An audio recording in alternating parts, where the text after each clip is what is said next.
To use DeepSeek Proxy on Janitor AI, first what you need to do is go to your DeepSeek and then go ahead and click on the Create API key. Afterwards, you will be redirected on this page where you will see there your new key. What you need to do is to copy that so that it will be open to any AI compatible apps. Afterwards, go to janitorai.com website and then go ahead and access it to Safari, Chrome, or Google or any website that you have.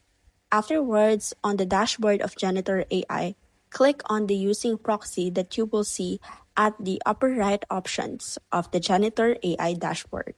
After clicking on that, you will see once again their choices such as Janitor, LLM Beta, OpenAI, Cloudy, or Proxy. So what you need to do is to click on the proxy and then you will see there the add configuration.